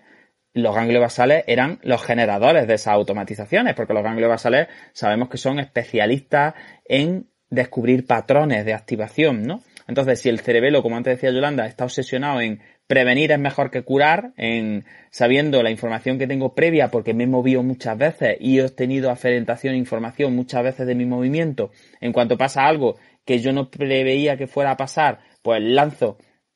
los mecanismos posturales para evitar caerme y para decir, uy, aquí ha habido algo nuevo, esto no me lo esperaba yo y hay que generar nuevas adaptaciones, ¿no? Pues los ganglios basales están obsesionados en encontrar patrones de activaciones y en quedarse con la esencia de esas activaciones para poder generar aprendizaje. Entonces, pues bueno, así simplemente como curiosidad y como desarrollo un poco de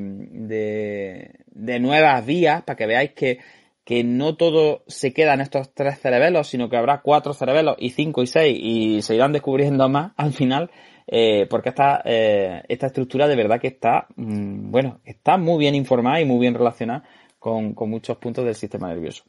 Así que bueno, hecha un poquillo esta ampliación, pues que a mí me resultó muy curiosa de estudiar, ¿no? Esta relación entre ganglios basales y cerebelo directa, ya que os digo que clásicamente siempre se había dicho que se relacionaban siempre vía corteza, como que el cerebelo mandaba a la corteza la corrección, la corteza bajaba por ganglios basales, formaba sus bucles yuxtapiramidales y ya está. Y al final pues salía el movimiento ya pulido. Pues bueno, para que veáis que no, que realmente el cerebelo también se relaciona de forma directa con los ganglios basales. Pues bueno, si te parece, Yolanda, en estos 15-20 minutillos que nos quedan, pues podemos hablar quizá de esas funciones cognitivas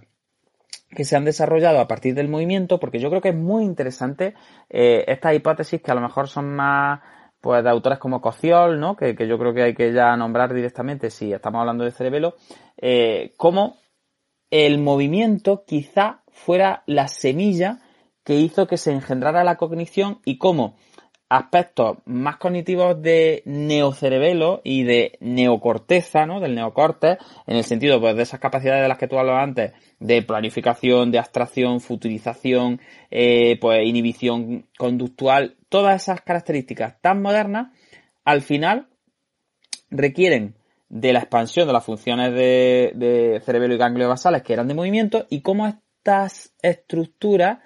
que son tan del movimiento en principio, al final es como que las nuevas funciones se han desarrollado a partir del movimiento, ¿no? Así, sería como que el cerebelo al final no solo le aporta esa previsión al movimiento, sino que también le aporta a la cognición, es decir, también enseña, entre comillas, a los lóbulos frontales a anticiparse también a los resultados del movimiento. Entonces, también guía la conducta por esta vía, ¿no? Por esta vía anticipatoria. Y al final, también sirve para anticiparse a los resultados, pero para anticiparse a los resultados en cognitivo. Me explico. Autores como Koziol, a lo largo de los últimos años, y de esto ahora Yolanda podrá hablar mucho más, incluso si Mode quiere participar o cualquiera de los que está ahí abajo, nos dice, bueno, pues lo primero que hubo al final, incluso antes de tener cerebro, era la interacción con el entorno. Entonces, pues ya está, tenemos un cuerpo que a lo mejor en su momento pues no teníamos mucha cognición ni mucha idea de nada, ni éramos seres muy inteligentes ni muy intelectuales, pero siempre nos hemos relacionado con el entorno. Conforme nos relacionábamos con el entorno, nuestro sistema nervioso mejoraba su capacidad de representar ese entorno, de ser capaces de detectar esas claves perceptuales que eran interesantes para no matarnos. En plan, pues si hay mucha altura, por aquí no me puedo tirar porque si desde menos altura me he hecho daño, si me tiro de más altura, pues a lo mejor me mato, ¿no? Y porque si para aprender que nos matamos si nos tiramos de un sitio muy alto tuviéramos que probar, pues nos mataríamos todos en el intento y no aprenderíamos, ¿me entendéis? Entonces, esa interacción con el entorno al final genera claves perceptivas que nosotros pasamos desde la vía más procedimental, desde la vía más implícita, que es me caigo y me doy un golpe, a esa vía más declarativa de, vale, puedo abstraer que si me he dado un golpe fuerte tirándome desde esta altura, si me tiro de una altura que es más grande, pues lo mismo me hago más daño o incluso me mato. Entonces, de esa manipulación interna, de la parte como más implícita del movimiento, de esas anticipaciones que nosotros hacemos de resultados, pues muchos autores defienden que de ahí surgió la anticipación cognitiva. Y nosotros ya podemos utilizar lo que conocemos del entorno, lo podemos transformar en lenguaje y podemos manejar ese lenguaje y mejorar en lo cognitivo también. Entonces, al final, fijaros cómo es muy interesante que, y sobre todo desde el punto de vista del fisioterapeuta, ¿no? Que nos gusta tanto el movimiento, cómo a partir de esas capacidades que tenemos para anticiparnos a los resultados de nuestros movimientos, anticiparnos mediante reacciones posturales, manejar la inercia del movimiento, inhibir los movimientos que no son funcionales, es decir, todo ese tipo de capacidades en el movimiento, desde un punto de vista más implícito, más subconsciente, entenderme inconsciente como subcortical, al final se parece mucho a lo que luego hemos sido capaces de desarrollar desde el punto de vista cognitivo, ¿no? Y a mí esto, que sobre todo si os interesa, lo podéis leer en las obras de Koziol, que bueno, que no tienen mucho tiempo, y en la última década se han publicado varios artículos muy interesantes, incluso ha colaborado en algunos libros que son chulísimos. A mí esto me resultó muy, muy guay, porque siempre había entendido la cognición como algo separado del movimiento, como que era más noble, de más rango, más evolucionado y más de humano, y pensar que estas capacidades cognitivas se han podido desarrollar a partir del humilde movimiento, yo creo que eso es súper chulo y le da al cerebelo como quizá esa capacidad también de ser como el puente de nuevo de unión entre lo más cercano al movimiento hacia las implicaciones que pueda tener en lo cognitivo, ¿no? Así que yo creo que esto es interesante desarrollarlo. No sé, Yolanda, de qué os parece, o la gente que está ahí abajo, pero yo creo que es un aspecto muy bonito, ¿no? Sobre todo como fisioterapeutas, ¿no? Y como terapeutas ocupacionales, que veo por ahí también algunos. Pues sí, yo creo que como decía Paula por redes sociales, que no ha venido, a lo mejor ya un saludo para Paula, a ver si ya viene su hilo, y que ella estaría encantada de hablar de Koziol. Al final, como ella dice, quizás el cerebro sea una de las estructuras más transdisciplinares de las que podemos hablar, porque es la verdadera y el verdadero entremezcle de unas cosas con otras y lo que tú dices un poco, ¿no? Como dónde acaba el movimiento y dónde empieza la cognición, dónde si es que se puede separar en algún momento, ¿no? Pero sí que es muy curioso, como tú dices, y cómo además desarrollan los autores, por ejemplo, en el paper de consenso que tú hablas, que es un artículo de consenso sobre el cerebelo, que están en abierto y son una maravilla, y en el de cognición y cerebelo, pues uno de los autores, vamos, el autor principal es Koziol, pues se aprende mucho cómo el sistema habla un idioma muy similar, pero como a distintos niveles, ¿no? Yo al final entiendo que es como, bueno, pues el cerebelo habla en el idioma implícito porque es su sitio y al final es el que puede hablar en ese idioma, pero eso hace que el resto de estructuras de las que luego van a ir cogiendo información de cómo el cerebelo procesa, pues pueden nutrirse y generar pues abstracciones más profundas, pues un poco lo que tú decías, ¿no? La abstracción de si cada vez que levanto el brazo noto que me caigo para adelante, empiezo a abstraer qué es la gravedad o empiezo a abstraer pues otro tipo de funciones cognitivas, no solo ejecutivas como tú has explicado muy bien, como pueden ser funciones de procesamiento espacial, de organización de mi cuerpo con respecto al espacio y un poco cómo entiendo si me puedo mover a izquierda y derecha, que existe un espacio a izquierda y a derecha y que yo me puedo al final mover por él, con lo cual a lo que estaba a la derecha ahora está más cerca que estaba antes y ahí empiezas como un poco tú también a entender la lateralidad, puedes empezar a entender las dimensiones, puedes empezar a entender un poco la orientación espacial a través de cómo oriento mis estructuras corporales unas con respecto a otras y con respecto al entorno y al final ir generando como una abstracción de qué es el espacio, ¿no? O qué es el esquema corporal. Acabo de caer ahora mismo en que no hemos hecho nada de embodiment, en el... Hombre, esto es embodiment puro ya, sí. Entonces ya, yo creo que de aquí podemos ya empezar como a plantearnos algún episodio por ahí, de hablar algo de autores clásicos como Shapiro o cualquier cosa, y ya empezar a hablar de la embodied cognition, porque es curioso que no hayamos hablado todavía de la Embodied Cognition en 24 programas, que llevamos 23 programas con este, con lo que nos gusta la Embodied Cognition. Y es verdad que ahora escuchándote hablar, estamos ahí como que no tenemos temas y todavía no hemos entrado a hablar de la Embodied Cognition. Estamos hablando de Embodied sin habernos planteado que podíamos hablar de Embodied. Sí, es verdad. Pues sí, es un poco lo que tú dices. Al final yo creo que el resumen es, pues si quieres que hablemos en otro capítulo, es como corporeizar la cognición o al revés, abstraer para hacer cognición lo que mi cuerpo siente, lo que mi cuerpo se mueve o cosas, por ejemplo, súper interesantes como la anticipación lingüística también, que tú hablabas un poco cómo el cerebro es también esa estructura que anticipa qué es lo que va a pasar y en el momento que no pasa, y eso es movimiento bastante claro, ¿no? Pues como que pita, ¿no? Dice, aquí hay una incongruencia y tengo que buscar cuál es el nuevo patrón, ¿no? Que es algo que luego, por ejemplo, te lo llevas también a ejecutiva más pura, te lo llevas más a procesos de ejecutivas de inhibición, búsqueda de patrón, flexibilidad cognitiva, es decir, al final hay mucha parte de ejecutiva que simplemente detecto algo que se sale de mi previsión. Y como se sale de mi previsión, tengo que volver a encontrar cuál es el nuevo patrón para poder otra vez volver a anticiparme y volver a hacer los ajustes antes de que salga mi conducta, ¿no? Ya si hablamos de movimiento o hablamos de algo un poco más complejo. Entonces, por ejemplo, así como curiosidad, es interesante pues que áreas cerebrosas derechas, porque eso es algo que no hemos comentado,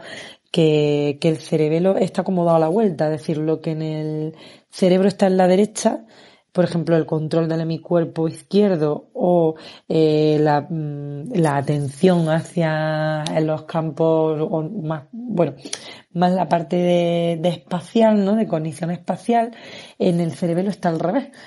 Y al revés, lo que en el cerebelo está a la derecha, por ejemplo, si hablamos de lenguaje, que el manejo del lenguaje en el cerebelo está en la parte cerebrosa, en cerebelo posterior derecho, pues en el cerebro está en la izquierda, ¿no? Es como que el cerebro se da la vuelta, tanto para izquierda y derecha como para adelante y atrás, porque si te fijas, la parte más posterior del cerebelo, que es la que ha podido ir creciendo, claro, es la que es más cognitiva. Sin embargo, en el sistema nervioso, cuando tú hablas del cerebro, pues el cerebro, la parte que supuestamente más evolucionado a nivel cognitivo, está justo delante, no son los polos frontales. Entonces, como si hubiera justo dado la vuelta del todo. Es una imagen especular del cerebro, que es algo que es muy curioso. Sí, eso es muy curioso porque además no lo habíamos comentado, que todo el mundo tiene muy claro que en el cerebro, como es tan grande y como es tan importante y tal, hay funciones laterales, hay lateralidad en el cerebro, ¿no? Y como tú bien decías, pues tenemos lenguaje en el hemisferio izquierdo, tenemos los focos atencionales a la derecha, tenemos praxis a la izquierda, en fin, eso en el cerebelo normalmente no se cuenta y es como que el cerebelo es homogéneo y que es como simétrico y es un clon, ¿no? El hemisferio cerebeloso derecho del izquierdo y la parte anterior de la parte posterior. Y me ha gustado mucho esta aportación porque al final, fijaros, volvemos a lo mismo, la riqueza del cerebelo de decir, no, el cerebelo no es un clon, un hemisferio del otro, ni adelante y atrás, es decir, el cerebelo también le falta espacio al cerebelo en cierta forma y también ha tenido que especializarse y lateralizarse las funciones, porque eso al final nos da una idea de la importancia y de cómo está evolucionando, cómo no se quedó ya está, yo aquí me quedo simétrico completamente y ya está, y simplemente hago una reverberación estructural y funcional, pues por si falla un lado que esté el otro. No, es que las alteraciones cerebelosas también tienen lateralidad y eso yo creo que es muy interesante tenerlo en cuenta porque volvemos a lo mismo, como que le da al cerebelo esa importancia de, no, esto no es tan sencillo. Sí, desde luego. Es verdad que no lo habíamos comentado y quizás una de las características más llamativas, ¿no? Y como siempre estamos acostumbrados a... ¿y tú en el hemisferio cerebral derecho? En mi pareja izquierda, y aquí es justo al contrario. Alteración en el hemisferio cerebeloso izquierdo, pues los problemas van a la izquierda, es decir, no se cruzan. Eso es algo que también es muy curioso. Y bueno, como te estaba comentando, quizá algo curioso sobre también el tema lingüístico, así como idea, ¿no? Para que veáis un poco cómo funciona también anticipando, pues hacían experimentos que siempre los cuento en el máster, y empezaban a decirle a la gente frases y monitorizaban qué estaba haciendo el cerebelo, y entonces se daban cuenta cómo cuando tú decías 2 más 2, 4, como es algo que tenemos todos muy automatizado, el cerebelo como que quedaba bastante más silente. Sin embargo, luego les decían 2 más 2 manzanas, y claro, ahí el cerebelo como que petaba, y era como, Dios, y entonces empezaba a haber como un montón de activación cerebelosa en áreas lingüísticas, diciendo, oye, ¿qué pasa aquí? Que hay algo que no está dentro del patrón, ¿no? Y se pone a funcionar toda la maquinaria una vez que esa predicción y esa anticipación falla, con lo cual es algo que es interesante, pues ese rol anticipatorio, cómo se lleva toda la parte cognitiva, y luego pues otra curiosidad, sí, por ejemplo, con el tema del lenguaje, que es verdad que del lenguaje normalmente hablamos menos, porque normalmente no tenemos a ningún logopeda al que entrevistar. Pues algo curioso también es como, igual que el cerebelo es capaz de planificar y de organizar el movimiento y de secuenciar en qué momento tiene que entrar cada sinergia, también es capaz de secuenciar la comunicación, con lo cual al final cuando una persona tiene un daño cerebeloso vemos que también el lenguaje se desestructura mucho y que pueden aparecer incluso problemas de lenguaje, que no de disartria, que es algo que es también típico pero por el problema de coordinación de la musculatura. Puede haber problemas de habla propios por alteraciones propias del manejo de la musculatura, pues igual que en el resto del cuerpo, pero también puede haber como ciertos matices de problemas más de tipo,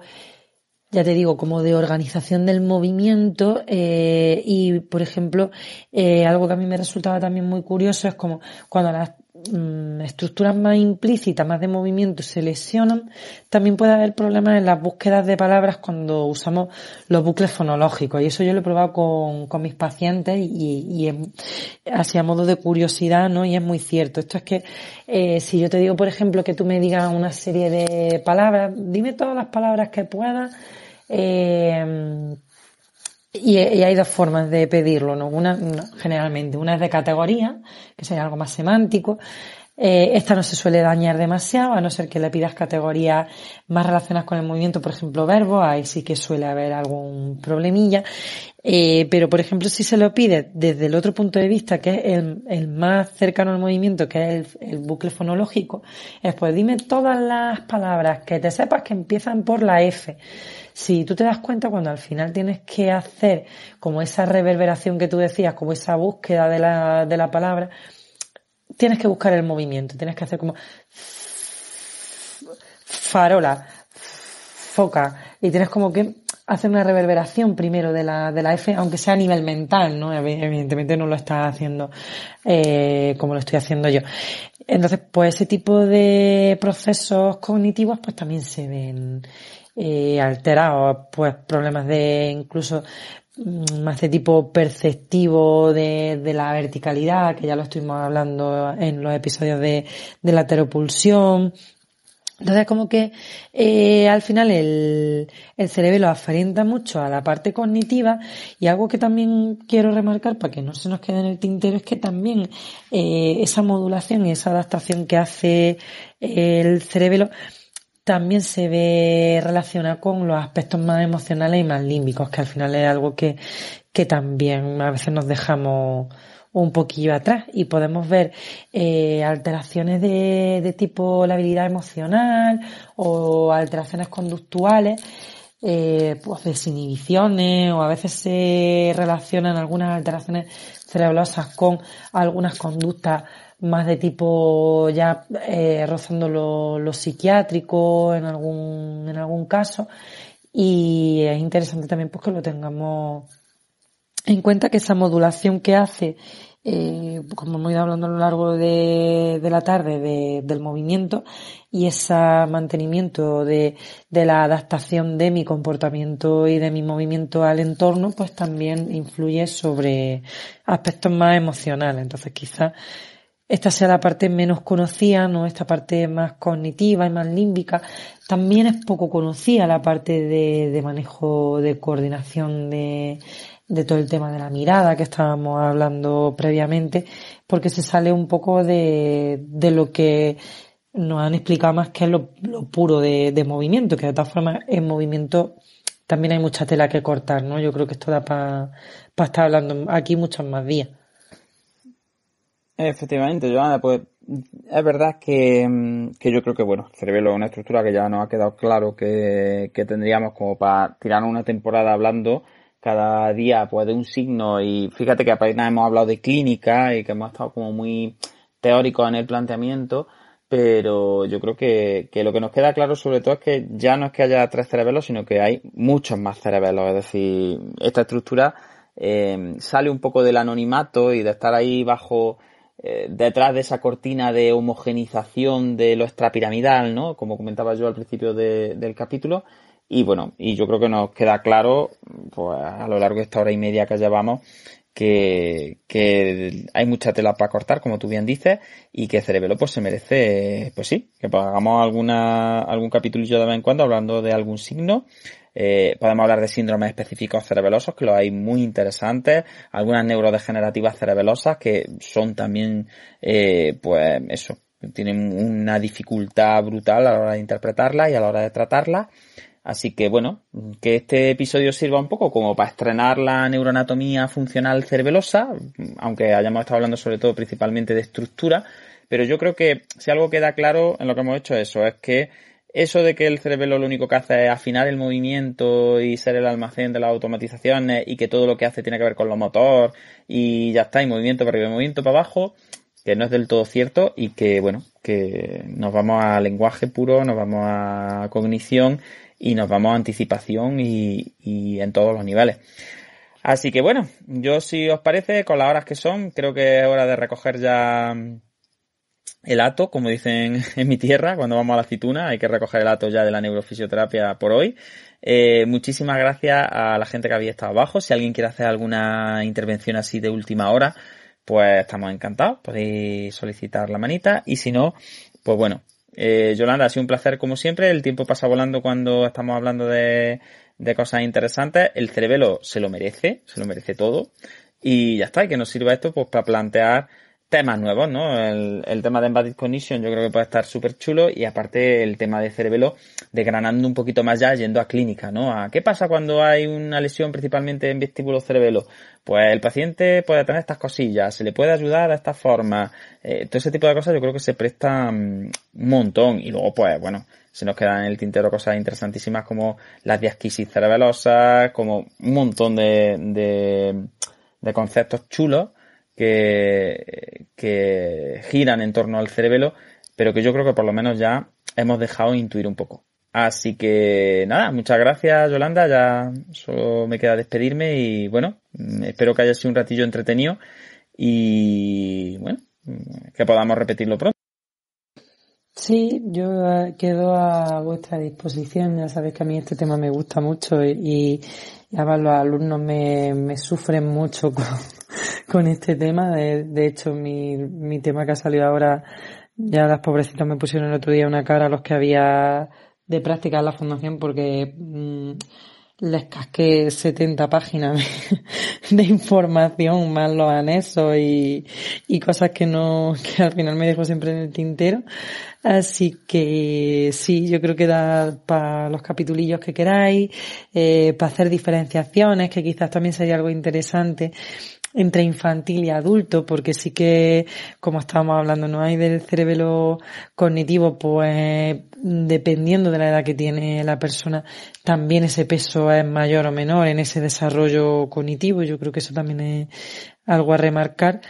Y bueno, pues quedan un montón de cosas por analizar, como tú dices, a lo mejor meternos ya más en profundidad en clínica o ver signos, desmontar un poco verdades y mitos sobre cómo se expresa el daño cerebeloso. Así que, pues bueno, pues ahí tenemos temas para cuando estemos aburridos y no sepamos qué hacer. Y sí, ya sabes que a mí me gusta mucho hablar. Podemos ir tirando del baúl de los recuerdos y siempre surgen cosas. Pues nada, queridos, queridas, hasta aquí el capítulo de hoy. Gracias de nuevo por aguantar ahí abajo todo lo que había aguantado. Estará disponible, ya os digo, en un par de semanillas o 3. Los capítulos de Neuroconciencia salen los viernes. Cada viernes tenemos uno. Este viernes próximo toca que salga Espasticidad 2, que es el segundo capítulo de la trilogía que hicimos hace poquito sobre tono y espasticidad y diagnósticos diferenciales y movimiento y leyenda urbana y traumas nuestros, en fin, todas estas cosas que hacemos nosotros y este viernes ya lo tendréis disponible. Así que nada, feliz semana, que el movimiento os acompañe y muchísimas gracias. Nos vemos por el mundo de la neuro y ala, Yolanda, a descansar, a cenar, que mañana tenemos un día intenso allí en la fundación. Así que muchas gracias de nuevo a todas. Hasta pronto, nos vemos la semana que viene, ya pensaremos en el tema. Hasta luego, nos vemos mañana.